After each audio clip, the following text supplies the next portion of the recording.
Hi, this is gulab. NCERT solution का आज lecture number 4 है। लेक्चर सीरीज़ क्या है? 4 है। अभी तक हमने ऑलरेडी 3.12 यानी कि 12 क्वेश्चन का डिस्कस किया हूँ। आज 4 नंबर है। अच्छा, ये जितना भी एनसीईआरटी सॉल्यूशन है, इस एनसीईआरटी सॉल्यूशन देखने से पहले टोटल मैंने लेक्चर 1 से लेकर लेक्चर 12 तक पूरा थ्योरी वीडियोस बताओ। इस थ्योरी वीडियोस की कॉन्सेप्ट के ऊपर ही एनसीईआरटी सॉल्यूशन है। इस एनसीईआरटी सॉल्यूशन अलग से कुछ भी नहीं। मैं हर एक क्वेश्चन को करते करते रेफरेंस भी बता दूंगा कि कौन सा वीडियो में कौन सा कॉन्सेप्ट मिलेगा।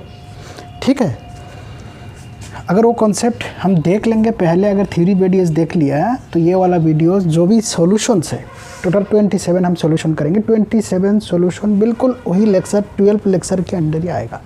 इसमें 4 या 5 क्वेश्चन तो लेक्चर नंबर 12 का है, जो रिलेटिव मोशन है, relative motion in on D. ठीक है, तो आज का जो 30 नंबर जो क्वेश्चन है, इसमें क्या है? डिस्टेंस और displacement, average velocity, average speed. ये लेक्चर 2 में मैंने ऑलरेडी कवर कर दिया है और थ्योरी वीडियोस में लेक्चर 3 में कवर कर दिया है। ठीक है, सेम क्वेश्चन 13 में भी पूछा जा रहा है। ये बताया जा रहा है कि डिस्टेंस और डिस्प्लेसमेंट क्या दोनों अलग अलग है, उसको डिफाइन करना है, उसको डिफरेंस बताना है कि कैसे अलग अलग है या कब इक्वल होगा। ठीक है, अगर हमने मान लेते हैं ये वाला क्वेश्चन, मान लेते हैं कि एक ऑब्जेक्ट मोशन कर रहा है इस डायरेक्शन में, ये एक्स1 है, यहाँ से फिर यहाँ तक गया, ये x2 है। ऐसा कंडीशन में इसका डिस्टेंस कितना होगा और डिस्प्लेसमेंट कितना होगा? डिस्टेंस होता है टोटल पाथ लेंथ। ठीक है, टोटल पाथ लेंथ इस केस में कितना है? अगर इसमें देखता हूँ तो डिस्टेंस कितना है? x1 plus x2। ठीक, और डिस्प्लेसमेंट की बात है initial position to final. Initial position ये है और फाइनल पोजीशन बी है, तो इसमें भी x1 प्लस x2 आ जाएगा। यानी कि ऐसा केस में अगर एक ही डायरेक्शन में मोशन कर रहा है, ऑब्जेक्ट रिटर्न नहीं आ रहा है, ऐसा केस में देखो डिस्टेंस और डिस्प्लेसमेंट इक्वल है। अगर ये रिटर्न मोशन ऐसा कर रहा है कि दूसरा रिटर्न होके दूसरा पोजीशन में आ गया, मान लेते सी पोजीशन है, और इसका जो यहाँ तक का जो पाथ लेंथ है x3 है, तो ऐसा केस में हमारा डिस्टेंस कितना होगा? ये पहला केस था। ऐसा केस में हमारा डिस्टेंस है टोटल पाथ लेंथ, तो डिस्टेंस कितना है? x1 plus x2 plus x3। और डिस्प्लेसमेंट कितना होगा? इनिशियल पोजीशन से फाइनल पोजीशन, यानी कि यहाँ तक होगा, यहाँ कुछ वैल्यू होगा। अगर हमने मान लेते यहाँ तक आया है तो उसमें हमारा क्या आसान हो जाएंगे, ये हमारा सी पोजीशन, यानी कि ये वाला पोजीशन सी पोजीशन होता है। ऐसा केस में हमारा पास डिस्टेंस तो हो गया total path length. Total path length कितना? x1 x2 x3, लेकिन displacement initial to final position, तो ये क्या है? x1 होगा।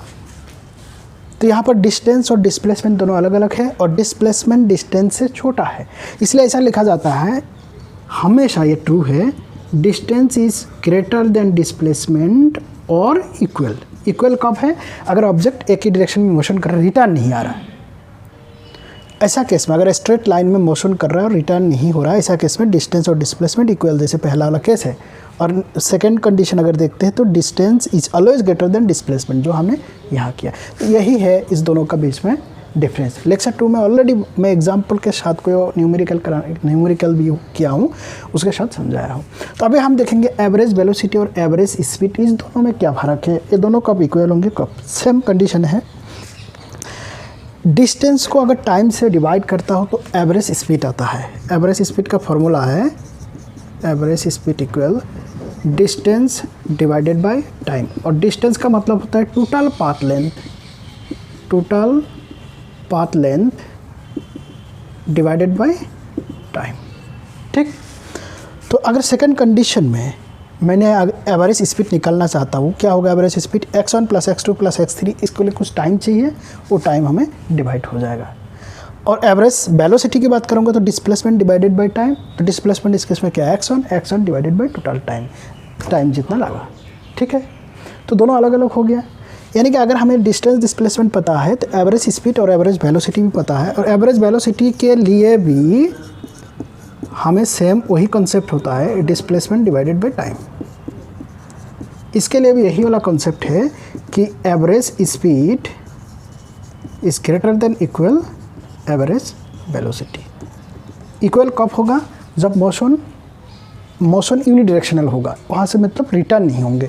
जैसे अगर यहाँ तक मैं बी तक अगर कंसीडर करूँ तो यहाँ पर एवरेज वेलोसिटी जितना होगा एवरेज स्पीड उतना ही होगा, क्योंकि टोटल पाथ लेंथ और टोटल डिस्प्लेसमेंट सेम है। ठीक है, तो यहाँ से हमें डिस्टिंगेशन पता लग गया, दोनों का अलग अलग डिफरेंस पता लग गया कि वेलोसिटी क्या होता है और स्पीड क्या है, सेम डिस्प्लेसमेंट और डिस्टेंस। तो इस क्वेश्चन में यही था कि दोनों को डिफरेंस पता करना और ये कंडीशन कब होगा और इक्वल कंडीशन कब होगा पता करना है। ठीक, अभी देखेंगे 14 नंबर क्वेश्चन। 14 नंबर क्वेश्चन है। 14 नंबर क्वेश्चन में क्या है कि पर्सन ये अपना घर से निकलता है मार्केट के लिए, और घर से लेकर मार्केट का जो डिस्टेंस है 2.5 किलोमीटर। कितना दूरी है? 2.5 किलोमीटर डिस्टेंस पे 5 किलोमीटर पर आवर स्पीड में जाता है। जाके देखता है मार्केट क्लोज है, तो क्लोज होता है तुरंत वो विदाउट वेस्टिंग टाइम, कोई टाइम वेस्ट नहीं करके तुरंत निकल रिटर्न हो जाता है। लेकिन रिटर्न का जो स्पीड है वो थोड़ा बढ़ा देता है, थोड़ा तेज़ी से चलता है, उसका है 7.5 किलोमीटर पर आवर स्पीड में आता है। ठीक है, तो हमने पहला क्वेश्चन ए नंबर क्वेश्चन बोलता है कि इसके लिए वेलोसिटी कितना है, एवरेज वेलोसिटी। तो एवरेज वेलोसिटी हम निकालते हैं। एवरेज वेलोसिटी का मतलब होता है displacement divided by time, displacement divided by time. ऐसा केस में डिस्प्लेसमेंट कितना है? डिस्प्लेसमेंट का मतलब है इनिशियल पोजीशन से लेकर फाइनल पोजीशन। घर से जाता है और रिटर्न घर में आया, तो इनिशियल और फाइनल पोजीशन जो है वो कितना है? 0 है, सेम पोजीशन है। तो 0 बाई अगर टाइम कुछ भी लगे, 0 बाई अगर टाइम कुछ भी है तो हमारा आंसर आ जाएगा 0, यानी कि एवरेज वेलोसिटी कितना है? 0 है। सेकंड क्वेश्चन ये बोलता है बी नंबर, एवरेज स्पीड निकालना अलग अलग टाइम के लिए। एवरेज स्पीड है अलग अलग टाइम। एक नंबर है 0 से लेके 30 मिनट के लिए, 2 नंबर है 0 से लेके 50 मिनट के लिए, और तीसरा नंबर है 0 से लेके 40 मिनट के लिए। यानी कि इतना अलग अलग टाइम में हमें क्या निकालना है? Average speed. पहले हम देखते हैं कि इसको मार्केट तक जाने के लिए और मार्केट से रिटर्न आने के लिए टाइम कितना चाहिए। तो टोटल टाइम में हमें एवरेज अंदाज़ा पता लग जाएगा कि कौन सा टाइम में क्या क्या स्पीड यूटिलाइज हुआ। तो जाने के लिए हमें पहले देखते हैं फॉरवर्ड, यहाँ से लेके यहाँ तक कितना टाइम लगता है। ठीक है, हमें क्या क्या मालूम है? स्पीड मालूम है और डिस्टेंस मालूम है, तो हम टाइम निकाल सकता है। कैसे है? हमारे पास स्पीड का फॉर्मूला है डिस्टेंस बाई टाइम। हमको चाहिए क्या है? टाइम चाहिए, तो time equal distance by speed. तो जाने के लिए फॉरवर्ड के केस लिए अगर मैंने TF लगा देता हूँ, फॉरवर्ड के लिए हमारा टाइम कितना है? Distance by speed. फॉरवर्ड के लिए डिस्टेंस कितना है? 2.5 किलोमीटर, क्योंकि मार्केट का दूरी घर से 2.5 किलोमीटर है, डिवाइडेड बाई जाने के लिए जो स्पीड यूटिलाइज़ किया इन्होंने 5 किलोमीटर पर आवर। तो डिस्टेंस हो गया 2.5 और हमारा स्पीड हो गया 5। ठीक है, तो इसको करेंगे तो क्या हो जाएगा? यहाँ पर 10 हो जाएंगे, यानी कि हाफ आवर्स। और इसको अगर मैं मिनट पे कर दूँ तो 30 मिनट। मैं मिनट में क्यों कर रहा हूँ? क्योंकि हमारे यहाँ पर मिनट के हिसाब से दिया हुआ है, तभी हमें अंदाज़ा लगाएगा 0 से लेकर 30 मिनट में कितना डिस्टेंस कवर करेंगे। ये हो गया। अगर इसको डाई क्या है? पास का आधा है, तो आधा से और 5 से अगर 2.5 को मैंने डिवाइड कर दूँ तो ये हो जाएगा हाफ। ठीक, अभी हम देखते हैं कि रिवर्स के टाइम कितना लगेगा। T रिवर्स, ये भी डिस्टेंस बाई स्पीड है। इस केस में डिस्टेंस भी उतना ही है, मार्केट से लेकर घर के लिए भी 2.5 किलोमीटर है, सेम डिस्टेंस है, लेकिन स्पीड इस केस में ज़्यादा है क्योंकि 7.5 है। तो डिस्टेंस हो गया 2.5, ये हो गया 7.5। अगर इसको करूँ तो ये आ जाएगा 3, 1/3 आवर्स, मतलब 20 मिनट हो जाएगा। 1/3 आवर्स का मतलब ऊपर हमें अगर इसको 60 से प्रोडक्ट कर देंगे तो 60/3 तो कितना हो जाएगा? 20। यानी कि रिटर्न में हमें कितना है? 20 मिनट। यहाँ से जाने के लिए कितना लगा? 30 मिनट, और यहाँ से आने के लिए कितना लगा? 20 मिनट। टोटल कितना ट्रैवल किया? 50 मिनट। क्लियर हो गया? तो अभी हम एक एक करके देखते हैं।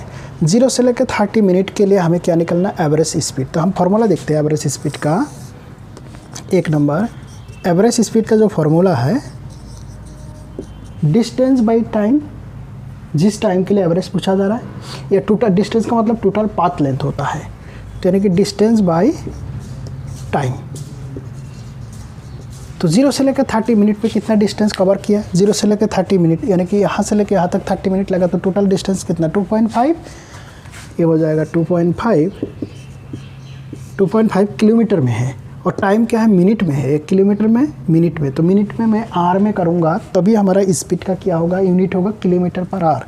तो 30 मिनट को मैं आर में कन्वर्ट करने के लिए 60 से डिवाइड करता हूँ, ठीक है।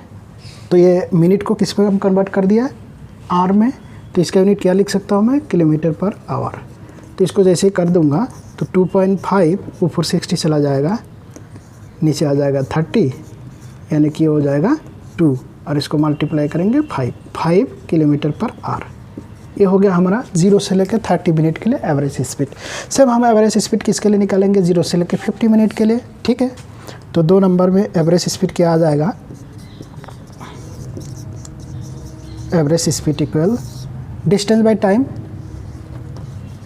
इसके लिए डिस्टेंस अलग होगा क्योंकि टाइम अलग है। ये क्या बता रहा है, 0 से लेकर 50 मिनट, देखो 0 से लेकर 30 मिनट यहाँ गया और यहाँ से 20 मिनट लगा रिटर्न होने के लिए, तो टोटल टाइम कितना लगा, 50 मिनट। तो 50 मिनट पे कितना डिस्टेंस गया, 2.5 किलोमीटर गया और 2.5 किलोमीटर आया, टोटल पाथ लेंथ होता है डिस्टेंस, तो कितना 5 किलोमीटर हुआ, यानी कि टोटल डिस्टेंस हो जाएगा 5 किलोमीटर और टोटल टाइम लगा 50 मिनट। मिनट को मैंने किस में कन्वर्ट करूँगा, आर में। तो इसको करने से 5 × 60 डिवाइडेड बाई 50, 0 0 कैंसिल, 5 5 कैंसिल, ये हो गया 6 यूनिट हो जाएगा किलोमीटर पर आर। यूनिट कैसे किलोमीटर पर आ रहा है, 5 किस में दिया हुआ है, किलोमीटर में, और इसको हमने आर में कन्वर्ट कर दी है ऑलरेडी 60 से डिवाइड करके, तो 6 किलोमीटर पर आर हो गया। ये कौन सा है, 0 से लेकर 50 मिनट। क्लियर हो गया, समझ में आ गया। अच्छा, अभी देखेंगे हम तीसरा नंबर के केस के लिए।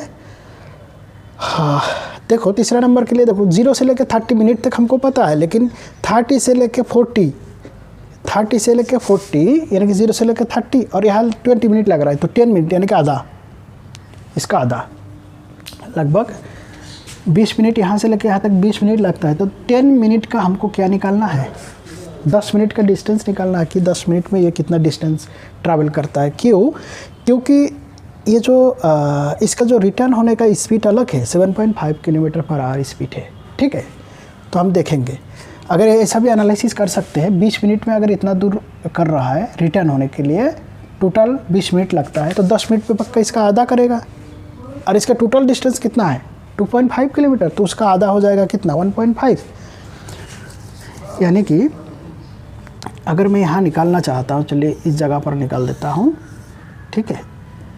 तो 0 से लेकर 30 मिनट के लिए डिस्टेंस कितना है, 30 मिनट के लिए ऑलरेडी हमने देखा 2.5 किलोमीटर, मतलब घर से यहाँ तक जाने के लिए, जाने वाला।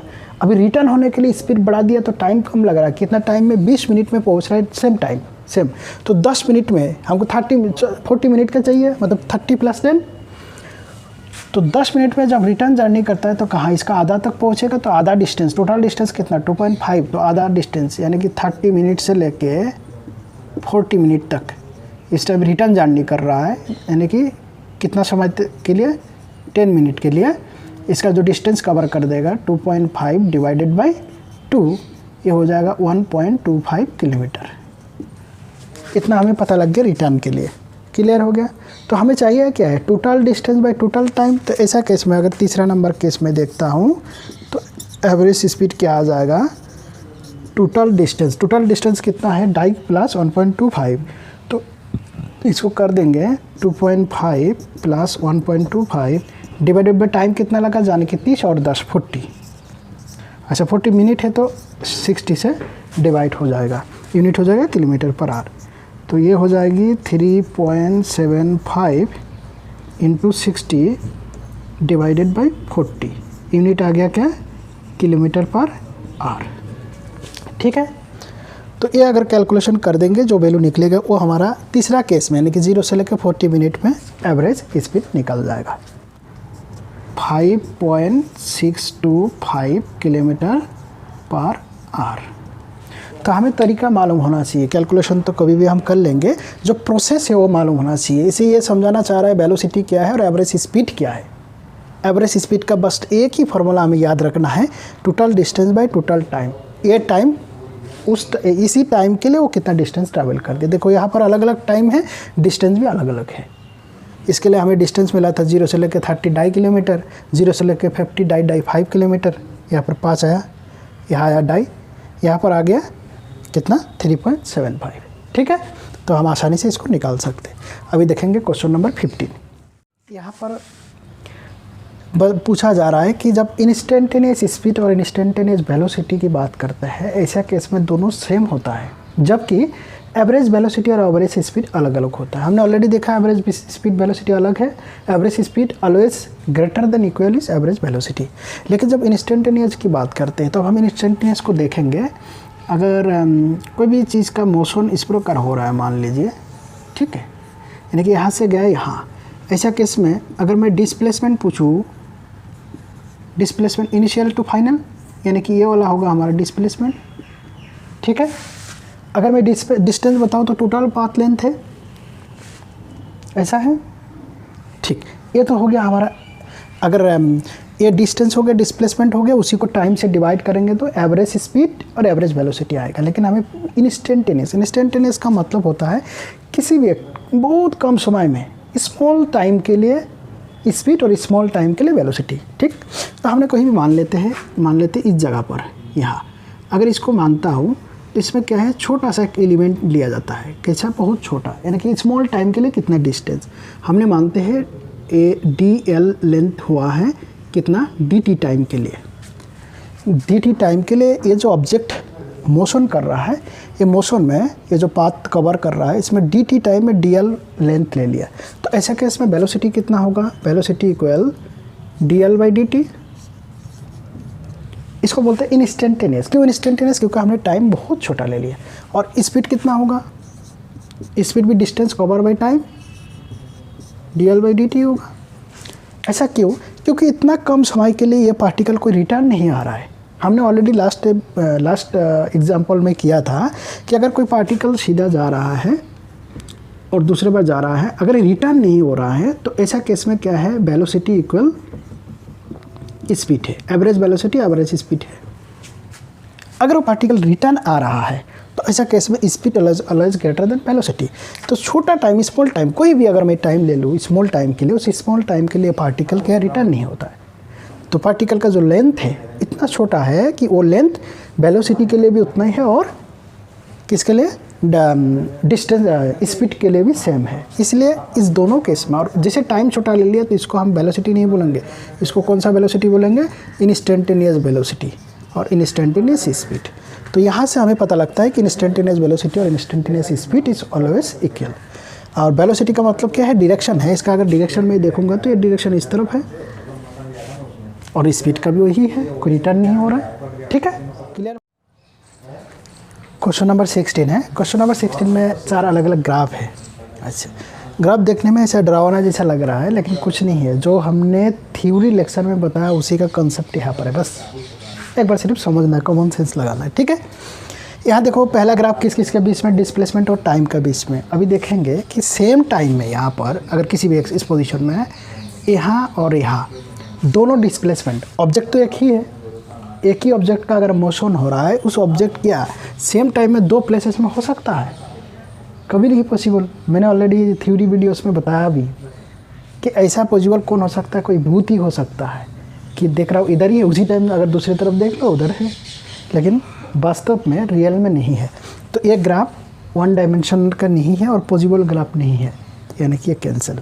ठीक है, बी नंबर में क्या किस किस के बीच में ग्राफ, ऐसे ध्यान देना है ग्राफ किस किस के बीच में है, ऐसे अंदाज़ा नहीं लगाना है किसका, वेलोसिटी और टाइम का। अभी देखते हैं सेम टाइम में मैं इस टाइम की बात कर रहा हूँ, तो यहाँ पर एक वेलोसिटी, यहाँ पर एक वेलोसिटी, और दोनों वेलोसिटी, ये वेलोसिटी नेगेटिव है और ये पॉजिटिव है। इतना तो पता है ना, इसके ऊपर की तरफ क्या पॉजिटिव, नीचे की तरफ नेगेटिव। तो ये क्या हो गया पॉजिटिव और ये क्या हो गया नेगेटिव। सेम टाइम में क्या, एक पॉजिटिव का मतलब है इस डायरेक्शन में जा रहा है, नेगेटिव का मतलब सेम ऐसा हो सकता है कि एक पार्टिकल इस तरफ भी जा रहा है, इस तरफ जा रहा है सेम टाइम में, नॉट पॉसिबल। यानी कि ये भी ग्राफ 1 डायमेंशनल का नहीं है, सटीक ग्राफ नहीं है। तीसरा केस में हम देखते हैं स्पीड और टाइम का बीच में, ध्यान रखना स्पीड और टाइम का बीच में। यहाँ पर देखो स्पीड क्या है, नेगेटिव। इस टाइम में अगर देखता हूँ नेगेटिव है, इस टाइम में नेगेटिव है। स्पीड नेगेटिव हो सकता है क्या, नहीं हो सकता। क्यों, क्योंकि स्पीड का फॉर्मूला हमने क्या पढ़ा था, speed equal distance by time, और डिस्टेंस क्या हमेशा पॉजिटिव है। डिस्टेंस का मतलब क्या है, स्पीड का मतलब था पाथ लेंथ, और पाथ लेंथ हमेशा पॉजिटिव था। मोशन कैसे भी कर रहा है, जैसे अगर पार्टिकल इधर जा रहा है, फिर घूम के इधर आ रहा है, फिर इधर जा रहा है, फिर इधर जा रहा है, कोई भी जाए तो हमेशा ये ऐड होते जाता है। पाथ नंबर 1 2 3 4, ये पूरा क्या एडिशन होता है। और एडिशन होगा तो ये पाथ लेंथ पॉजिटिव ही होगा, नेगेटिव नहीं हो सकता है। जब पाथ लेंथ पॉजिटिव है, टाइम हमेशा पॉजिटिव है, तो positive divide by positive speed positive होगा। लेकिन ये जो ग्राफ बनाया है स्पीड का, ये नेगेटिव ग्राफ, क्या ऐसा हो सकता है? नहीं हो सकता है, यानी कि ये भी पॉसिबल नहीं है। अभी फोर्थ कंडीशन देखते हैं क्या है, पाथ लेंथ। अभी देखो पाथ लेंथ यहाँ से इस टाइम में क्या है, पाथ लेंथ इंक्रीज हो रहा है, इस टाइम डिक्रीज होकर 0 हो रहा है। क्या पाथ लेंथ कभी 0 हो सकता है? पाथ लेंथ हमेशा इंक्रीज है। अगर यही कंडीशन में देखता हूँ कि ये गया और सेम पोजीशन में वापस आ गया, तो इसमें क्या होगा, a path plus a path, तो टोटल पाथ लेंथ क्या ऐड होगा, इंक्रीज होगा। डिस्प्लेसमेंट डिक्रीज हो सकता है। अगर यहाँ पर दिया जाता है कि डिस्प्लेसमेंट वर्सेस टाइम, वो ट्रू था। यहाँ अगर देता है वेलोसिटी ऑब्लिक टाइम, क्योंकि वेलोसिटी नेगेटिव भी होता है, स्पीड नहीं, स्पीड हमेशा पॉजिटिव है। तो ये वेलोसिटी टाइम देता है तो इसको हम मान लेते हैं, इसमें डिस्प्लेसमेंट टाइम देता है मान लेते हैं। लेकिन जब पाथ लेंथ की बात करें, पाथ लेंथ हमेशा क्या है, इंक्रीज होता है। यानी कि यहाँ पर ऐसा हो जाना चाहिए था ग्राफ, फिर ए वाला डिस्टेंस ऐसा हो जाना चाहिए था, ठीक है। तो ये वाला ग्राफ भी पॉसिबल नहीं है। ये ग्राफ इसलिए दिया एनालिसिस करने के लिए, हमको हमारा समझ बढ़ाने के लिए, टू डेवलप और अंडरस्टैंडिंग, ठीक है, कि जैसे डिस्प्लेसमेंट टाइम ग्राफ कैसे कैसे हो सकता है, वेलोसिटी टाइम कैसे सकता है, स्पीड क्या है, स्पीड वेलोसिटी में क्या डिफरेंस है, ये हमें मालूम है कि नहीं, इस चीज़ों को समझाने के लिए चारों ग्राफ बनाया था, ठीक। अभी देखेंगे नेक्स्ट क्वेश्चन। अभी 17 नंबर क्वेश्चन है। 17 नंबर क्वेश्चन में इस प्रकार ग्राफ दिया हुआ है। किस किस का बीच में ग्राफ है, डिस्प्लेसमेंट और टाइम का बीच में। ये ग्राफ कहाँ से स्टार्ट हो रहा है, यहाँ से, यानी कि टाइम इक्वल 0 लेस देन 0 में इस प्रकार ग्राफ है जो टाइम एक्सिस के साथ चल रहा है। और यहाँ पर आके ये एक कार्व्ड बना, तो ये पूछा जा रहा है क्या ऐसा तो नहीं कि ये जो ग्राफ है, यानी कि t लेस देन 0 से लेकर t0 तक ये मोशन हो रहा है, मोशन इन वन डायमेंशन का, 1D मोशन है, यानी कि मोशन इन स्ट्रेट लाइन का, और ये ट्रेजेक्टरी मोशन है या नहीं है। अगर नहीं है तो इसको आर्गूमेंट, इसका लॉजिक भी बताए, ठीक। हम चेक करते हैं। ट्रेजेक्टरी मोशन तब होता है जब 2 डायमेंशनल मोशन होता है। ट्रेजेक्टरी मोशन मतलब जैसे मैंने इस चीज़ों को इस प्रकार फेंक दिया, फेंका, तो अगर मेरे पास 2 एक्सिस है, कैसा है, ये एक्स एक्सिस है, वाई एक्सिस है। अगर मोशन इस तरफ हो रहा है तो 1 डायमेंशन सिर्फ इस तरफ, या तो मोशन इस तरफ हो रहा है वो भी 1 डायमेंशन। अगर मोशन दोनों का बीच में हो रहा है, यानी कि इस प्रकार हो रहा है, इसको बोलता है ट्रेजेक्टरी मोशन। एक्स में भी मोशन हो रहा है, एक्स में कैसे राइट की तरफ जा रहा है पार्टिकल, वाई में भी मोशन हो रहा है, धीरे धीरे ऊपर की तरफ जा रहा है, यानी कि दोनों डायरेक्शन में, दाहिने भी जा रहा है, ऊपर भी जा रहा है। इस प्रकार को बोलता है ट्रेजेक्टरी मोशन। और इसको हम नेक्स्ट चैप्टर में पढ़ेंगे, motion in 2D, motion in plane, ठीक है। तो इस प्रकार अगर कार्व्ड हो रहा है तो कि ये कार्व भी लगभग इसकी तरह ही लग रहा है, लेकिन हमें क्या लिया है, इसमें भी डिस्प्लेसमेंट ले लिया, इसमें भी, दोनों एक्सिस में क्या है, डिस्प्लेसमेंट है। लेकिन यहाँ पर हमारा ये एक्सिस में क्या है, टाइम है, और ये एक्सिस में क्या है, डिस्प्लेसमेंट है। तो टाइम के बीच में का ग्राफ है, 2 डिस्प्लेसमेंट का बीच का ग्राफ नहीं है। जब टाइम का बीच का ग्राफ होता है तो किसी मोशन का, और मोशन इन 1D हम चेक करेंगे अभी कि कौन सा मोशन है। ऑलरेडी हमने डिस्प्लेसमेंट टाइम ग्राफ में देखा, क्या देखा, डिस्प्लेसमेंट टाइम ग्राफ। अच्छा, यहाँ पर डिस्प्लेसमेंट एक्स से डिनोट करते हैं, कभी एस से। एस टी ग्राफ हमने ऑलरेडी पढ़ा। एस टी ग्राफ का जो स्लोप है, स्लोप जो है वो स्लोप क्या बताता है, वेलोसिटी बताता है, ठीक है। अगर मैं 2 पोजीशन ले लिया, पोजीशन यहाँ x1 है और यहाँ x2 ले लिया, तो किसका स्लोप ज़्यादा है, इसका स्लोप ज़्यादा है, इसका स्लोप कम है। तो x2 में जो वेलोसिटी होगा वो x1 से ज़्यादा है, ठीक है। तो ये क्या निकल गया हमें, वेलोसिटी, हमें स्लोप से वेलोसिटी निकाल दिया। अगर वेलोसिटी चेंज हो रहा है तो मोशन क्या, एक्सीलरेटेड मोशन। तो ये एक्सीलरेटेड मोशन का ग्राफ है। किस चीज़ का ग्राफ है, एक्सीलरेटेड मोशन, वो भी 1 डायमेंशन का। यानी कि कोई पार्टिकल अगर इस प्रकार जा रहा है, ठीक है, यहाँ से लेके यहाँ तक, तो इनिशियल में कितना है, मतलब t = 0, इसमें कुछ वेलोसिटी होगा, धीरे धीरे धीरे धीरे वेलोसिटी क्या इंक्रीज हो रहा है, यहाँ पर वेलोसिटी इंक्रीज हो रहा है। इसका स्लोप, अगर स्लोप 1 दे दूँ तो इसका स्लोप 2 दे दूँ, स्लोप 2, तो स्लोप 2 स्लोप 1 से बड़ा है, तो वेलोसिटी v1 और v2, यानी कि v2 is greater than v1, velocity change हो रहा है, चेंज इन वेलोसिटी एक्सीलरेशन, यानी कि ये मोशन एक्सीलरेटेड मोशन है और मोशन इन वन डायमेंशन का एग्जाम्पल है। तो ये वाला क्या होगा फिर, ये वाला ऐसा है कि टाइम के साथ इसका कोई डिस्प्लेसमेंट चेंज नहीं हो रहा। डिस्प्लेसमेंट कितना है, 0 पोजीशन में है, यानी कि टाइम बढ़ रहा है, डिस्प्लेसमेंट नहीं। जैसे मैं टाइम जा रहा है, क्या मेरा कोई डिस्प्लेसमेंट हो रहा है, कोई पोजीशन चेंज हो रहा है? पोजीशन अगर चेंज नहीं है तो रेस्ट पोजीशन है, यानी कि टाइम इज़ लेस देन 0 पे यहाँ पर क्या है, पार्टिकल रेस्ट पे है, और टाइम इज़ ग्रेटर देन 0 है, यहाँ पर पार्टिकल एक्सीलरेटेड मोशन कर रहा है। कौन सा मोशन कर रहा है, एक्सीलरेटेड। तो ये ट्रेजेक्टरी मोशन नहीं है, ठीक है, हमें पता लग गया। तो ग्राफ से डरना नहीं है, ग्राफ इस प्रकार देखते ही कि हमने 2 डायमेंशनल मान लेते हैं, कभी नहीं, क्योंकि ग्राफ किस किस के बीच में है उसको एनालिसिस करना आना है। और मैं बार बार बोल रहा हूँ थ्योरी वीडियोस में, उसमें बढ़िया से बताओ। इवन वहाँ डिस्प्लेसमेंट टाइम से हम वेलोसिटी टाइम को कैसे कन्वर्ट कर सकते हैं, वेलोसिटी से एक्सीलरेशन, वो अगर देख लोगे तो ये इस प्रकार ग्राफ बहुत ईजी आसानी से कर लोगे, ठीक। क्वेश्चन नंबर 18, एक क्वेश्चन नंबर 18 मैंने लेक्शन नंबर 12 जिसमें रिलेटिव मोशन की बात किया, वही कॉन्सेप्ट यहाँ लग रहा है, अलग से कुछ नहीं है। मैं बार बार बोल रहा हूँ, अलग से कुछ भी नहीं, ठीक है। अभी देखते हैं क्या क्वेश्चन क्या बता रहे हैं। पहले विजुलाइज करेंगे। देखो बढ़िया से गाड़ी बना दिया, 2 गाड़ी, दोनों अलग अलग है। एक किसका गाड़ी है, पुलिस का, एक किसका है, थीप का, ठीक है। तो पुलिस का जो स्पीड है 30 किलोमीटर पर आवर स्पीड में जा रहा है, और जो थीप का स्पीड है 192 किलोमीटर पर आवर स्पीड में जा रहा है एक रोड में, सेम हाईवे में।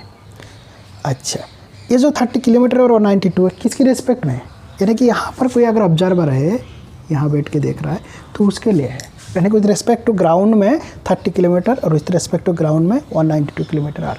पुलिस इसको पकड़ लेगा क्या? अरे इसका स्पीड बहुत ज़्यादा है, इसका तो बहुत कम है। लेकिन पुलिस के पास राइफल भी होता है, गन होता है, तो उनके पास गन है, इस गन से इसको फायर किया। फायर करते इसका जो वेलोसिटी है उसको बोला जाता है माजल वेलोसिटी, और वो माजल वेलोसिटी कितना है, माजल वेलोसिटी बुलेट। अच्छा, माजल वेलोसिटी का मतलब है यहाँ से निकालते जो वेलोसिटी, और वो वेलोसिटी किसकी रिस्पेक्ट में होगा। अगर कोई बंदा ज़मीन से देख रहा है ग्राउंड के रिस्पेक्ट में, तो वेलोसिटी अलग, क्योंकि वो राइफल किसी के ऊपर माउंट है, वो भी मोशन कर रहा है, इसलिए ये जो है ये with respect to police car, police vehicle की रिस्पेक्ट में है। यानी कि velocity of bullet with respect to police car दिया हुआ है 150 metre per second. 150 metre per second speed में यहाँ से बुलेट निकाल गया। तो हमसे पूछा जा रहा है, यहाँ पर क्वेश्चन ऐसा पूछा जा रहा है कि ये बुलेट पुलिस कार को कौन सा वेलोसिटी से डैमेज करेगा, डैमेजिंग वेलोसिटी कितना है। अगर यहाँ पर खड़ा रहता पुलिस कार खड़ा रहता तो 150 उसको फील हो जाता, 150 भी नहीं, क्योंकि ग्राउंड के हिसाब से जितना होगा उतना फील होता है। लेकिन ये भी चल रहा है, तो हमें निकालना है कि with respect to thief car में इसका वेलोसिटी कितना फील हुआ, यानी कि velocity of bullet with respect to thief car, ये हमसे पूछा जा रहा है। Velocity of bullet with respect to thief car, वही है डैमेजिंग वेलोसिटी। यानी कि थीप कार चल रहा है, यहाँ पीछे से आ रहा है, तो उसको कितना फील हो रहा है कि कितना ज़ोर से आके इसको फायर लगा या उसका नज़दीक से गया है, वो स्पीड पूछ रहा है। ठीक है, हम निकालेंगे, बहुत बढ़िया। देखो ये भी स्पीड, ये भी मोशन में है, ये भी बुलेट भी मोशन में है, ये भी मोशन में। तो हर ऑब्जेक्ट मोशन में होता था, हम क्या मोशन यूज़ करते हैं, रिलेटिव मोशन, और वही पूछ रहा है रिलेटिव मोशन है, velocity of bullet with respect to thief car.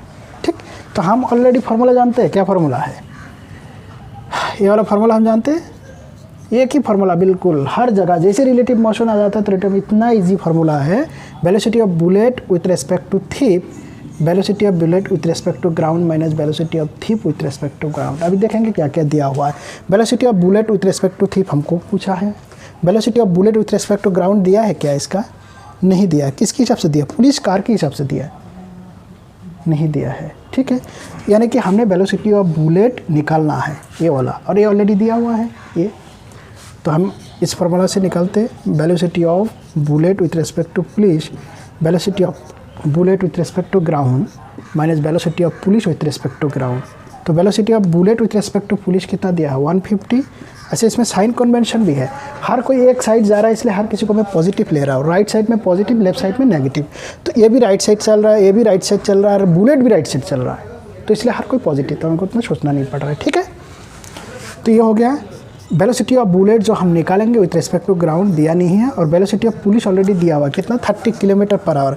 इसको हमने किस में ले लिया, मीटर पर सेकेंड, तो हमको इसको किस में कन्वर्ट करना है, metre per second. Kilometre per hour को मीटर पर सेकेंड के कन्वर्ट करने के लिए हमने क्या करते हैं, 5/18 से प्रोडक्ट करते हैं, ठीक है।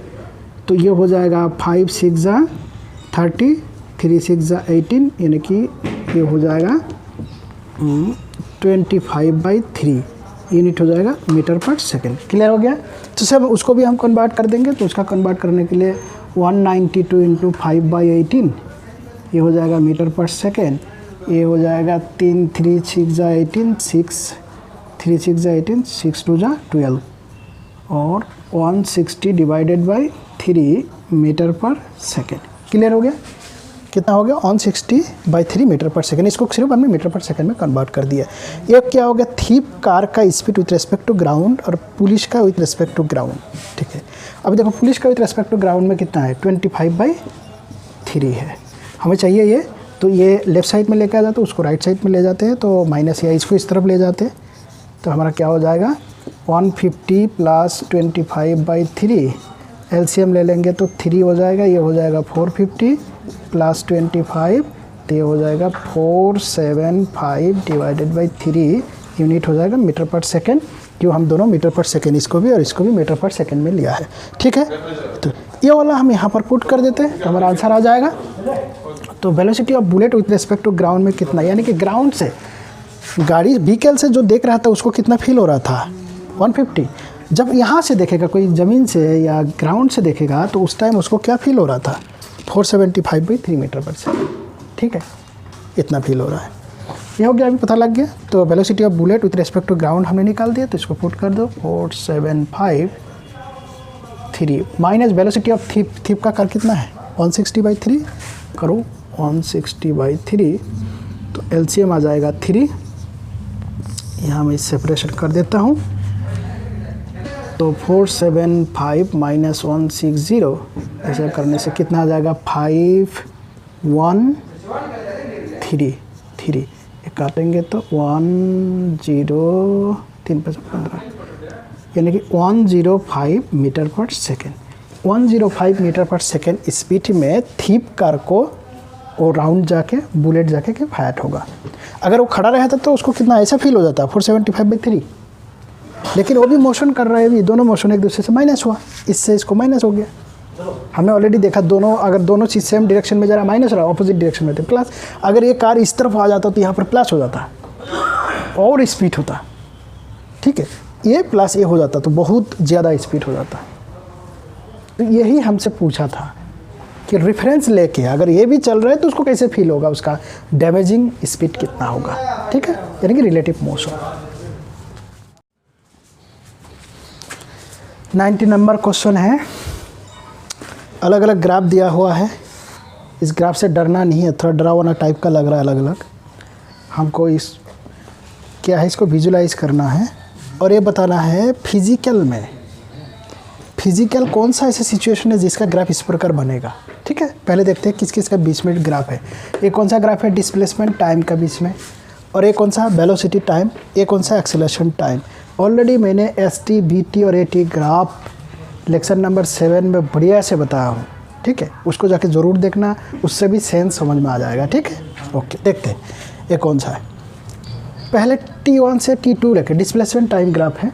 T1 से लेके T2 लेके यहाँ पर क्या है, यहाँ पर डिस्प्लेसमेंट कितना है 0 है, यानी कि मोशन किस में है रेस्ट में, यहाँ तक के लिए रेस्ट है। क्लियर हो गया। ओके, T2 से लेके ये कौन सा T = 0 पोजीशन तक स्ट्रेट लाइन है। डिस्प्लेसमेंट टाइम ग्राफ का अगर स्ट्रेट लाइन है वैसे में हमें वेलोसिटी क्या मिलता है, कांस्टेंट वेलोसिटी होता है, क्योंकि डिस्प्लेसमेंट टाइम ग्राफ का जो स्लोप है वो वेलोसिटी देता है। तो यहाँ पर T2 से लेके T = 0 यहाँ पर हमें कौन सा मोशन मिला, यूनिफॉर्म मोशन।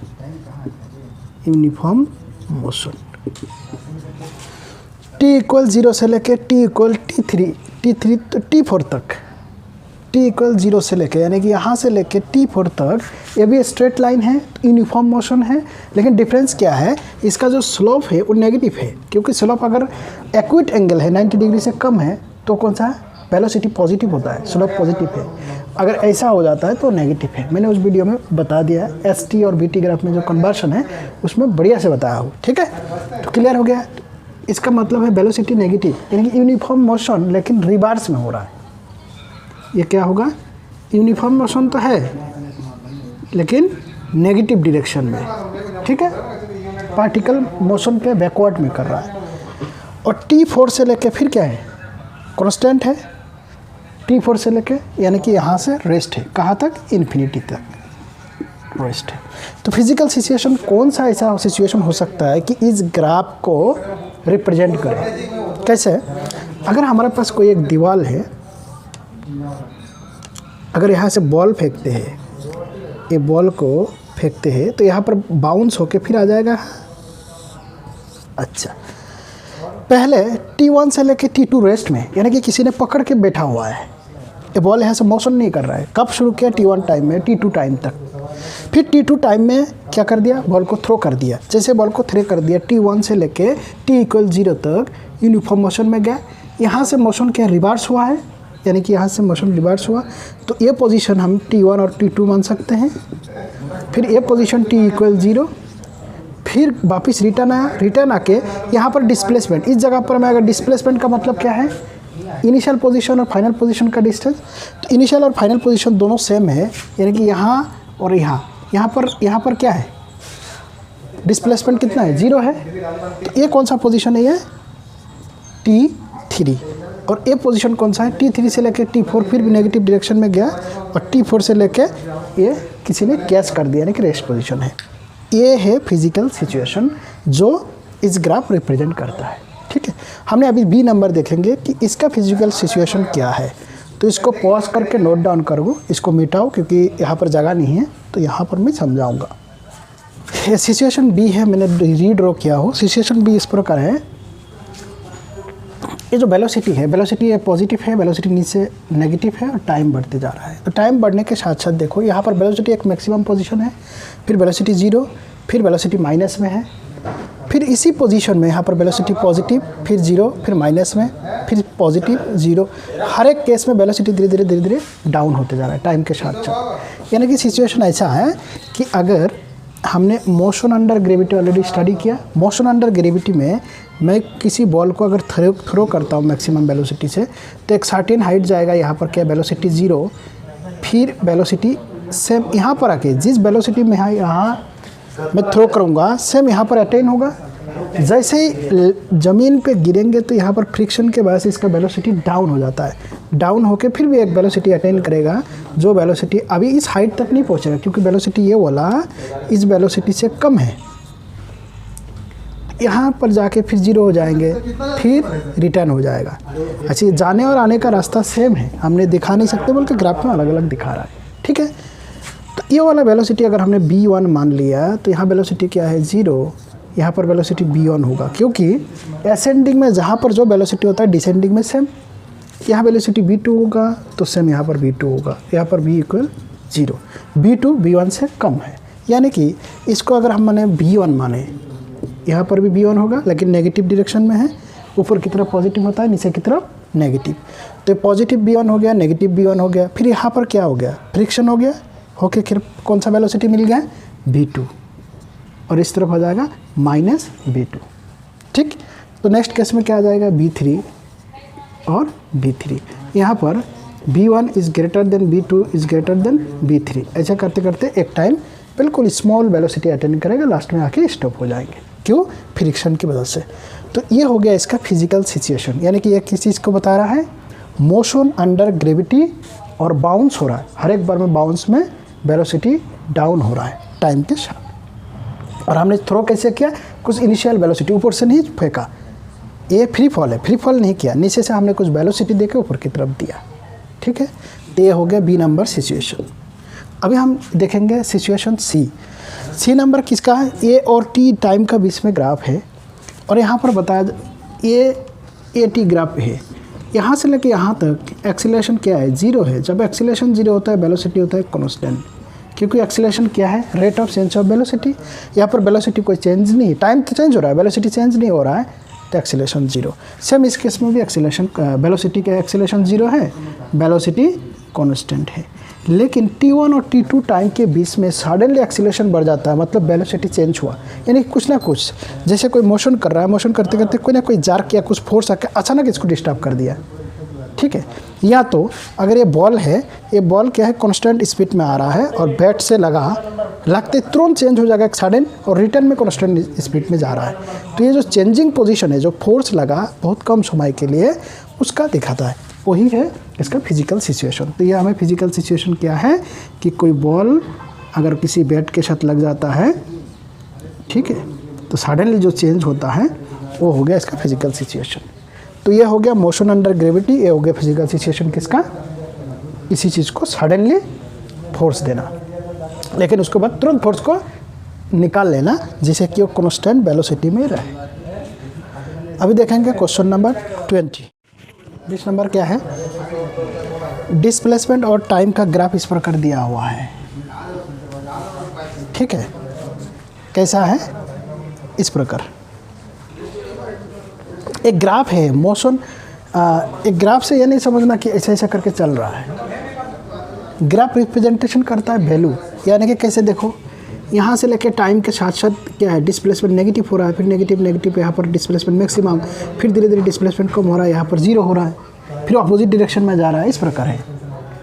यानी कि डिस्प्लेसमेंट कभी बढ़ रहा है, एक्चुअली सिंपल हार्मोनिक पेंडुलम की तरह, जैसे बढ़ रहा है फिर 0 हो रहा है, फिर बढ़ रहा है फिर 0 हो रहा है। ये क्या पॉजिटिव डायरेक्शन फिर नेगेटिव डायरेक्शन इस तरफ आ रहा है, फिर पॉजिटिव डायरेक्शन इस प्रकार है, ठीक है। तो ऐसा मोशन नहीं हो रहा है कि कैसे सोच लो कि ऐसा ऐसे करके चल रहा है, रास्ता है, रोड है, नहीं है। ये ग्राफ है टाइम और डिस्प्लेसमेंट का बीच का।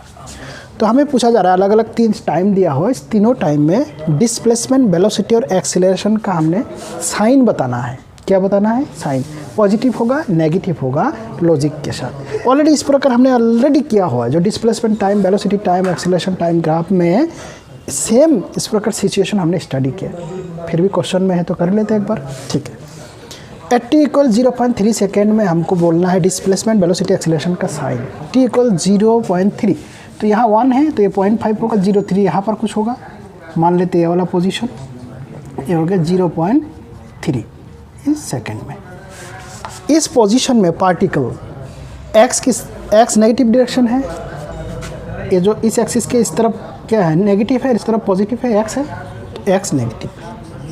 अभी हम देखेंगे वेलोसिटी, ये कौन सा डिस्प्लेसमेंट टाइम ग्राफ का जो स्लोप है वो हमको क्या देखा था, वेलोसिटी। तभी देखते हैं वेलोसिटी का स्लोप कैसा होगा। इस पोजीशन में अगर मैं टेंजेंट खींचूंगा तो स्लोप होता है। स्लोप अगर ऐसा है तो क्या है, माइनस है। अगर ऐसा है तो इस एक्सिस के साथ स्लोप अगर ऐसा है तो पॉजिटिव है, अगर ऐसा है तो नेगेटिव है। तो हमारा स्लोप कैसा है, ऐसा है, नेगेटिव है। तो वेलोसिटी क्या आ गया, नेगेटिव आ गया। अभी देखेंगे एक्सीलरेशन। एक्सीलरेशन को आपको कैसे पता लगता है, एक्सीलरेशन पता करने के लिए उस दो पोजीशन को हम पता करेंगे। एक पोजीशन ये पता लग गया तो नेक्स्ट पोजीशन हम देखेंगे ये वाला क्यों देखेंगे, क्योंकि यहाँ पर जहाँ पर भी पीक मिलता है वहाँ पर हमारा वेलोसिटी कितना आता है, 0। यहाँ स्लोप कितना होगा, यहाँ स्लोप 0 है, तो यहाँ वैल्यू हम 0 लिख सकते हैं। तो यहाँ पर इस पोजीशन में हमारा वेलोसिटी हो गया 0, और इस पोजीशन में हमारा वेलोसिटी कितना था, माइनस था, वेलोसिटी नेगेटिव में है। तो वेलोसिटी इंक्रीज हो रहा है, डिक्रीज हो रहा है, इंक्रीज हो रहा है। तो जहाँ पर इंक्रीज होता है तो एक्सीलरेशन क्या होता है, पॉजिटिव। एक्सीलरेशन क्या होता है, final velocity v2 minus initial velocity divided by time. Time positive होगा तो फाइनल वेलोसिटी v2 क्या है, 0, और इनिशियल वेलोसिटी क्या, -1, तो -1 डिवाइडेड बाय टाइम क्या हो गया, प्लस हो गया। तो एक्सीलरेशन क्या, प्लस है। तो हमें इतना ही देखना है कि जिस पोजीशन का हमने निकाल रहा है उसका नेक्स्ट पोजीशन प्लस बढ़ रहा है या डिक्रीज हो रहा है। अगर इंक्रीज हो रहा है तो पॉजिटिव, डिक्रीज हो रहा है तो नेगेटिव। तो ऐसा कि इसमें एक्सीलरेशन क्या है, पॉजिटिव। हमने ऑलरेडी उस वीडियो में दिखा है कि स्पीडिंग आप से हम क्या समझते हैं। स्पीडिंग वो होता है अगर दोनों सेम डायरेक्शन है, एक्सीलरेशन भी और वेलोसिटी भी दोनों अगर सेम डायरेक्शन है तो उसमें क्या हो जाता है, जो पार्टिकल मोशन कर रहा है उसकी स्पीड बढ़ता है, इंक्रीज होता है। तो क्या यहाँ पर स्पीड बढ़ रहा है, नहीं, क्योंकि दोनों अलग अलग डायरेक्शन है। तो स्पीडिंग क्या होगा, डाउन है, ये अप नहीं है। क्लियर हो गया। तो उस वीडियो में मैंने बढ़िया से बताया, वो वीडियो शायद लेक्चर नंबर 07 है, 07 में मैं दिखा दिया, जो कन्वर्शन है, ठीक है, ओके। अभी देखेंगे t = 1.2 सेकेंड, यानी कि 0.3 सेकेंड ऑलरेडी हो गया, इसको नोट डाउन कर लो। अभी देखते हैं हमें t = 1.2 second, t equal 1.2 second में क्या होगा? तो t इक्वल 1.2 सेकेंड कहाँ पर है? ये 1 है, 0.2 यानी कि ये अगर 0.5 होगा, 1.5 होगा ये, तो 0.2 कहीं इस पोजीशन पे, तो इस जगह पर है ये 1.2 सेकेंड। तो यहाँ पर हम एनालिसिस करेंगे। यहाँ पर डिस्प्लेसमेंट क्या पॉजिटिव है, ऊपर की तरफ है, तो डिस्प्लेसमेंट हमको पॉजिटिव मिल गया। वेलोसिटी कितना है हम देखेंगे। यहाँ पर टेंजेंट खींचेंगे, टेंजेंट कैसे एक्यूट एंगल है, इस प्रकार है, तो क्या है? पॉजिटिव है। अभी हम देखेंगे एक्सीलरेशन। एक्सीलरेशन देखने के लिए क्या है, उसका नेक्स्ट पोजीशन देखेंगे, बढ़ रहा है घट रहा है, तो ये प्लस है, प्लस है, प्लस कुछ भी हो सकता है, मान ले +1। और यहाँ पर आके यहाँ पर क्या मैक्सिमम है, तो यहाँ वेलोसिटी कितना होगा? स्लोप 0 है तो वेलोसिटी 0। वेलोसिटी क्या हो रहा है? डिक्रीज हो रहा है। अगर वेलोसिटी डिक्रीज हो रहा है तो एक्सीलरेशन क्या होगा? माइनस। और वेलोसिटी इंक्रीज हो रहा है तो प्लस। वेलोसिटी यानी कि माइनस। ये भी दोनों का डायरेक्शन अलग अलग है, ये प्लस है तो ये माइनस है, तो इस पर स्पीडिंग अप होगा, स्पीडिंग डाउन होगा, ये भी स्पीडिंग डाउन होगा। स्पीडिंग अप तब होगा अगर दोनों माइनस होता या दोनों प्लस होते। क्लियर है? अभी तीसरा कंडीशन, तीसरा नंबर, ये दूसरा नंबर था, ये एक नंबर था। तीसरा नंबर में क्या है? t इक्वल -1.2 सेकेंड है। ठीक है, तो -1 कहाँ पर? यहाँ 0.2, ये -1.5, तो 0.2 यहाँ पर होगा कोई, यहाँ पर 1.2 सेकेंड माइनस में। इस पार्टिकल में, पार्टिकल क्या है? एक्सिस से बिलो है, तो x क्या है? नेगेटिव है। वेलोसिटी कितना होगा? हमने क्या खींचना है? टेंजेंट। टेंजेंट कैसा है? ऐसा है, एक्यूट एंगल है, एक्यूट एंगल है, तो वेलोसिटी क्या है? पॉजिटिव है। एक्सीलरेशन क्या होगा हम देखेंगे कि नेक्स्ट पोजीशन। ठीक है, यहाँ पर देखो, इस जगह पर अगर मैंने थोड़ा सा और आगे बढ़ता हूँ तो यहाँ पर क्या है? स्लोप थोड़ा सा बढ़ जाएगा। स्लोप बढ़ना मतलब क्या? वेलोसिटी इंक्रीज हो रहा है, तो यहाँ पर वेलोसिटी अगर 1 हो जाएगा तो 1 से ज़्यादा होगा, फाइनल वेलोसिटी ज़्यादा है इनिशियल से, तो एक्सीलरेशन क्या है? प्लस है। और दोनों प्लस है, दोनों सेम साइन है, तो क्या होगा? इस टाइम स्पीडिंग अप है। ये हमने तीनों सिचुएशन को स्टडी किया। और उस वीडियो में मैंने बताया था, एक बहुत बढ़िया पॉइंट था। क्या पॉइंट था? कि अगर डिस्प्लेसमेंट टाइम ग्राफ में इस प्रकार कर्व बनता है तो एक्सीलरेशन क्या है? प्लस है। अगर इस प्रकार कर्व बन रहा है, कोई भी बन सकता है कर्व इसी जगह पर, अगर कर्व इस प्रकार बनेगा तो एक्सीलरेशन क्या है? नेगेटिव है, किसी भी कोऑर्डिनेट में बने। तो हमारे पास यहाँ पर भी हम एनालिसिस कर सकते हैं। एक्सीलरेशन प्लस है, कौन सा वाला था? ये कैसा है? अपवर्ड कर्व है। सेकंड केस में एक्सीलरेशन नेगेटिव था, सेकंड केस ए वाला देखो डाउनवर्ड कर्व है, ये भी अपवर्ड कर्व है, तो यहाँ पर एक्सीलरेशन पॉजिटिव हुआ। तो इससे भी हमने एक्सीलरेशन का जो पॉजिटिव, नेगेटिव और पॉजिटिव हम इस फार्मूला से भी यूटिलाइज करके कर सकते हैं। अगर वो भी डिस्प्लेसमेंट टाइम के बीच होना चाहिए, डिस्प्लेसमेंट टाइम बीच का ही ग्राफ होना चाहिए, ना कि वेलोसिटी टाइम ग्राफ। ठीक है, क्लियर हो गया? नोट डाउन करो।